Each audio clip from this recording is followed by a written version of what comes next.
अखंड ज्योति eye hospital मस्तिष्क में जल्द शुरू होगा नेत्र प्रत्यारोपण। परसा। अखंड ज्योति आई हॉस्पिटल मस्तिष्क में नेत्र प्रत्यारोपण को लेकर अखंड ज्योति आई हॉस्पिटल द्वारा कार्य शुरू कर दिया गया है।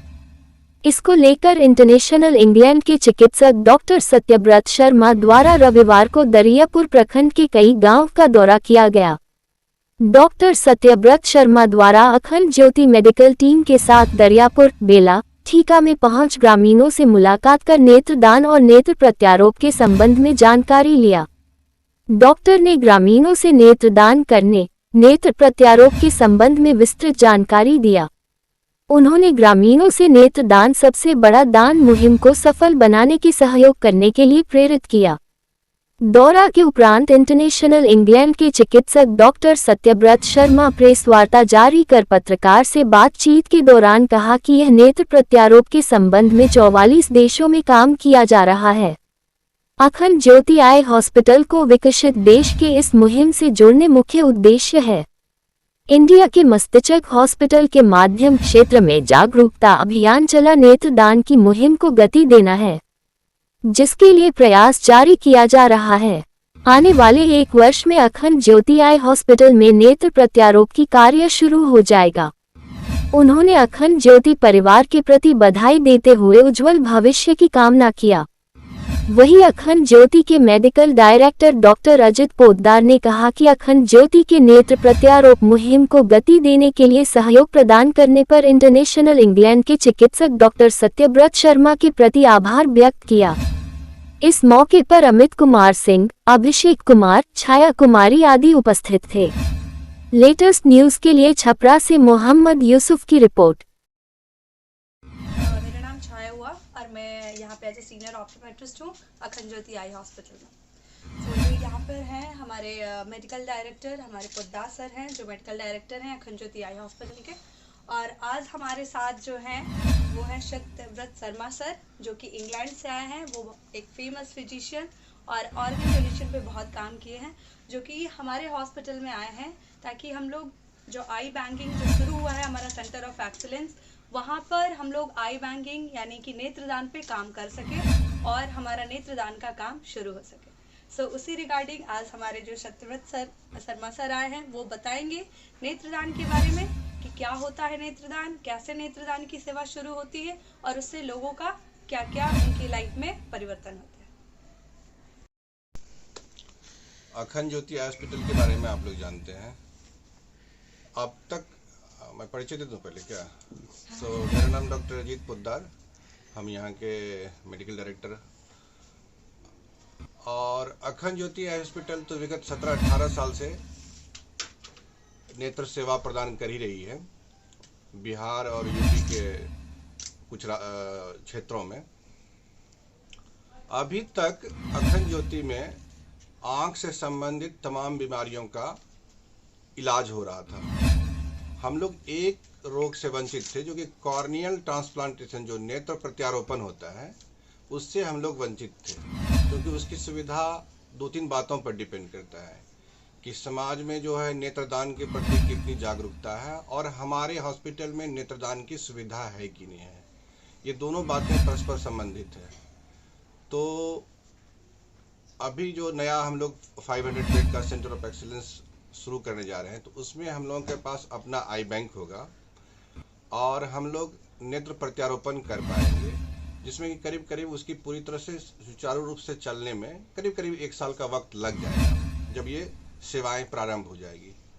लेकिन इसमें सबसे महत्वपूर्ण बात है, जो हमारे मुख्य अतिथि हैं डॉक्टर शर्मा, जो कि इंग्लैंड से आए हुए हैं, इनसे हम लोग बहुत इंस्पायर्ड हुए हैं। बहुत इन्होंने हम लोगों को मार्गदर्शन दिया है और मदद किया।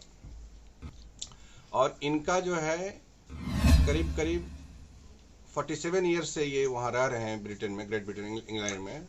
और इनका ऑर्गन डोनेशन में नॉट ओनली इन यूके, सिर्फ यूके में नहीं, भारत में भी और बहुत सारे कंट्रीज में इनका ऑर्गन डोनेशन पर ह्यूज वर्क है।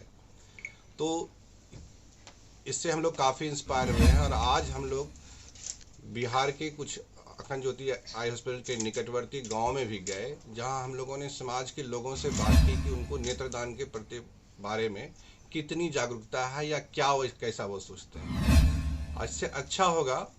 तो मैं इतना ही कहना चाहता हूँ कि हम लोग करीब करीब 1 साल के अंदर नेत्रदान की सेवा यानी कि पुतली का प्रत्यारोपण कॉर्नियल ट्रांसप्लांटेशन की सेवा प्रारंभ कर देंगे। हम लोगों के पास आई बैंक होगा और करीब करीब हम लोग ग्लूकोमा, रेटिना, कैटरेक्ट की सर्विसेज तो दे ही रहे हैं। पलक की बीमारियों का संबंधित, बच्चों की से जितनी भी संबंधित बीमारियां हैं उसकी सारी सेवाएं पहले से अखंड ज्योति में उपलब्ध हैं। तो मैं ज़्यादा नहीं बोल करके मैं समझूंगा कि सर डॉक्टर शर्मा वो अपना अनुभव साझा करेंगे, क्योंकि उनके लिए उनके मार्गदर्शन और उनके प्रेरणा से ही हम लोग ये काम करेंगे। तो मैं समझता हूँ कि आप। और मैं रिटायर्ड डॉक्टर हूँ इंग्लैंड में। मुझे यहाँ आने का अवसर मिला, ये तो सौभाग्य की बात है। अखंड ज्योति के काम से मैं परिचित हुआ पिछले 4 महीने से और मुझे ऐसा लगा कि ये जो काम कर रहे हैं वो बहुत अच्छा है, लेकिन उसमें अभी तरक्की की संभावना है।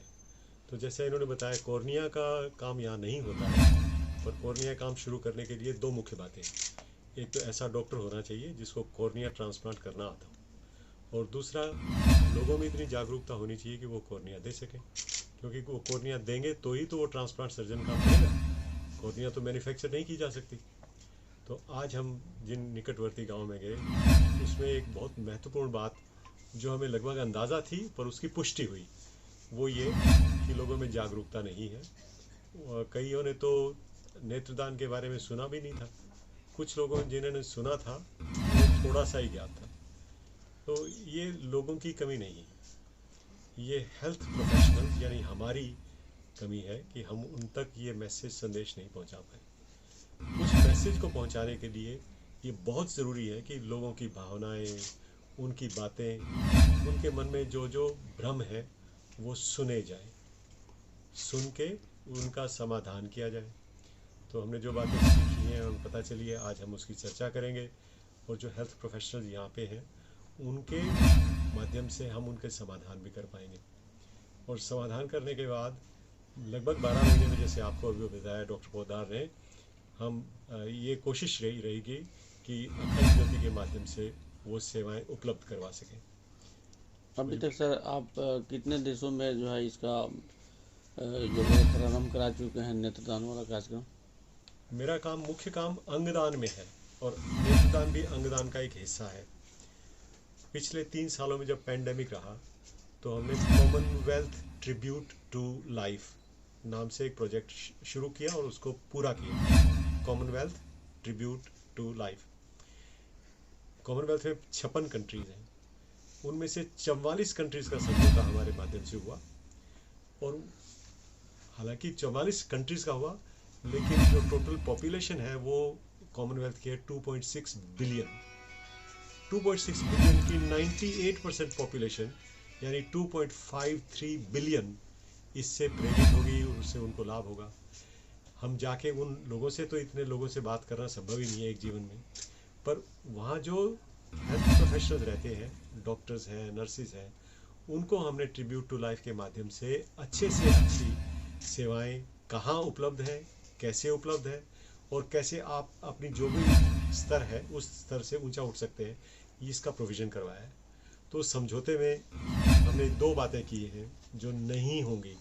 एक तो ये कि किसी कंट्री पे कोई आर्थिक बोझ नहीं होगा, केवल बात हो सकेगी, उस बातों से लोग बागों का ज्ञान बढ़ेगा, लेकिन आर्थिक बोझ किसी कंट्री पे नहीं होगा। दूसरा, ऑर्गन्स एक कंट्री से दूसरे कंट्री में नहीं ले जाए जाएंगे, क्योंकि ये उचित नहीं है। ज़्यादा अच्छी बात यह है कि वहीं के ऑर्गन्स हों, उन्हीं को मिले, तो चांसेस ऑफ सक्सेस भी ज़्यादा रहती है। पर वो 44 कंट्रीज जिसमें 2.53 बिलियन लोगों को लाभ होगा, हम ये समझते हैं दिल से कि उनका भला होगा और वो इक्वालिटी की तरफ भी बढ़ेंगे। Equality of care is a very important subject.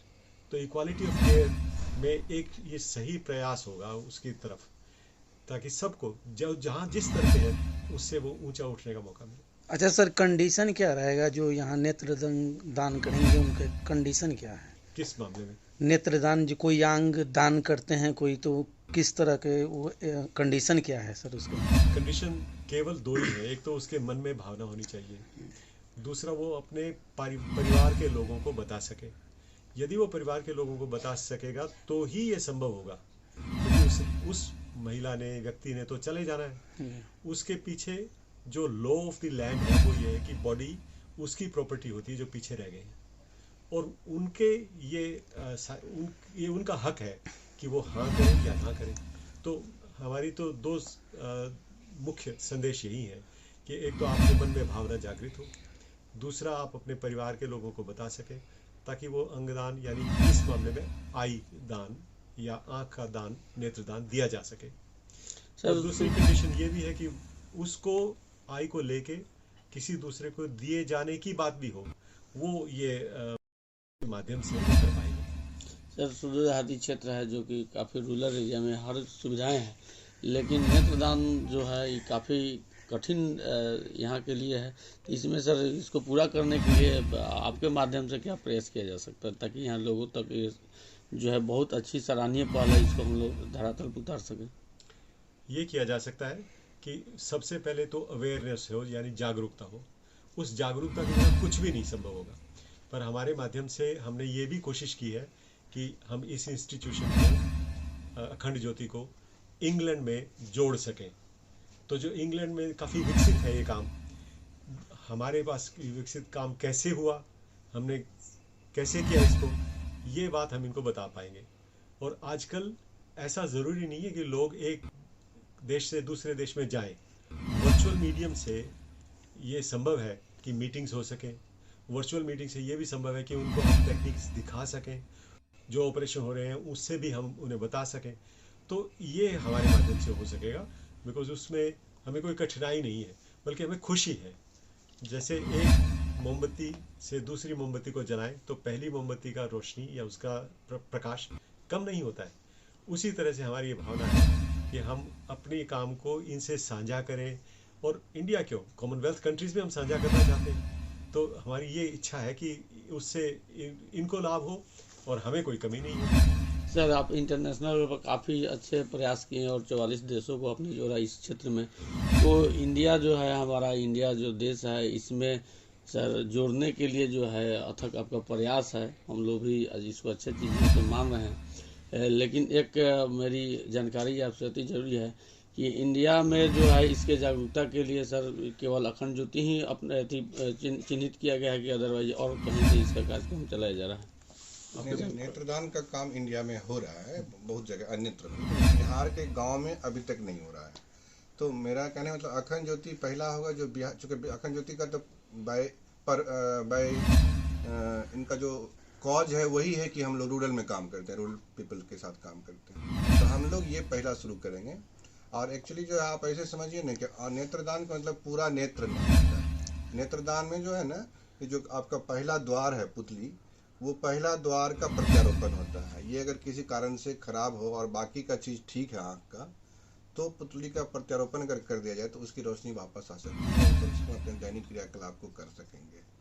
Awareness के लिए सर इस पर सरकार की कोई पहल चल रही है? सरकार की भी पहल होती है, लेकिन सरकार की पहल होती है, जितने भी गवर्नमेंट एजेंसी है और नॉन गवर्नमेंट एजेंसी है, सबों की पहल होनी चाहिए। इनफैक्ट ये जब तक ये आम लोगों तक ना पहुंचेगी बात, तब तक जागरूकता नहीं। और जब जागरूक हो जाएंगे तो पैसे भी जो है, मृत्यु उपरांत क्या करना है, शरीर के किसी अंग का क्या वैल्यू है, उसको अगर दान दिया जाए तो किसी से, तो सर का ही कहना है अभी कि आपकी आयु तो लिमिटेड है, लेकिन आपके अंग की आयु को अनलिमिटेड किया जा सकता है, बढ़ाया जा सकता है। आज सर ग्रामीण क्षेत्र में सर के द्वारा भ्रमण किया गया है, वहाँ के लोगों के विचार क्या है? या उससे पहले ये भी ज़रूरी है समझना कि इंडिया हमारे Commonwealth tribute to life project से जुड़ा हुआ है, पूरी तरह जुड़ा हुआ है। बल्कि मैं एक कॉन्फ्रेंस अटेंड करने आया हूँ जो इंडिया हमारे प्रोजेक्ट को सेलिब्रेट करेगी। वो गुरुग्राम में होगा, 3 दिन की कॉन्फ्रेंस होगी। तो हम इस पर बहुत चर्चा करेंगे, बहुत से लोगों को लाभ होगा। तो इंडिया जुड़ चुका है, इसमें तो संदेह नहीं है। और इंडिया में जैसे इन्होंने बताया, बहुत से ऐसे सेंटर्स हैं, बहुत सेंटर्स हैं जहाँ पे कोर्निया ट्रांसप्लांटेशन होता है। कई मेडिकल कॉलेजेस में होता है, कई डिस्ट्रिक्ट में प्राइवेट हॉस्पिटल्स वाले करते हैं, और कई प्राइवेट हॉस्पिटल्स ऐसे हैं जो बिना फीस के ये काम करते हैं। तो ऐसा काम बहुत इंडिया में हो रहा है और वो बढ़ना चाहिए। की कमी है, इसका अर्थ ये नहीं कि पटना मेडिकल कॉलेज में ट्रांसप्लांटेशन, कोर्निया ट्रांसप्लांट नहीं होता है, वहाँ पे भी होता है। पर इस क्षेत्र में उस बात की कमी को पूरा करने के लिए अखंड ज्योति पूरा काम करेगी। सॉरी, आप कुछ पूछ रहे थे? मैं उनका सबसे मुख्य तो यही विचार था कि अवेयरनेस है नहीं, वरना इतनी अच्छी बात को हम भी लागू करना चाहते हैं। वो इस बात से प्रसन्न थे कि हमने अपना समय दिया और टीम लेके हम गए, बात की, क्योंकि जो मानवीय भावना है वो यू हैव टू ट्रस्ट। मानवीय भावना बहुत अच्छी है। हम एक दूसरे के प्रति बहुत जागरूक रहना चाहते हैं, एक दूसरे की हेल्प करना चाहते हैं। कोई आदमी डूब रहा हो तो उसको बचाने के लिए 10 आदमी कोशिश करते हैं। कोई आदमी यदि कुएं में गिर जाए तो उसको 50 लोग निकालने की कोशिश करते हैं। वो भावना आँख के बारे में भी बिल्कुल सही उसी तरह से है, पर उनको यदि पता ही ना हो कि क्या करना है, कब करना है, कैसे करना है, तो इसमें थोड़ी सी कमी कहीं है। वो कमी पूरी करने के लिए अखंड ज्योति ने ये पहला कदम उठाया है और मुझे पूरी आशा है कि वो कामयाब होंगे। सर, आप अपने स्तर से इस डेवलपमेंट के लिए क्या यहाँ के लोगों से अपील करना चाहिएगा? मैं ये कहना चाहूँगा कि जब आपको ये बात पता चले तो इसके बारे में आप पूरी जानकारी लें, और पूरी जानकारी लेके वो अपने तक सीमित ना रखें, अपने नज़दीकी रिश्तेदारों से पूरी तरह से उसको शेयर करें, और उस पर भी सीमित ना रखें। 2, 4, 10 जो आपके इन्फ्लुएंस में हैं, जो आपके सर्कल में है, उनसे बात। आज हमने कोई लगभग 20-30 लोगों से बात की। अगर वो 10 आदमियों से बात करें तो 300 होंगे, और आपके माध्यम से तो हो सकता है 30,000 हो जाए या 3 लाख हो जाए। धन्यवाद सर। कि मुझे वहाँ की महारानी ने 2010 में MBE से ऑनर किया। MBE का अर्थ होता है जैसे यहाँ पद्मश्री होती है, वैसे वहाँ MBE होती है। पर मेरे काम से वहाँ के लोगों ने मुझे नॉमिनेट किया, और उसके बाद महारानी से मुझे सम्मान मिला। इससे मुझे काफ़ी प्रसन्नता हुई। पर ये कितनी अच्छी बात है कि एक भारतीय होने के नाते बाहर मुझे पुरस्कार मिला, सम्मान मिला। ये मैं समझता हूँ कि उनकी बड़ाई है।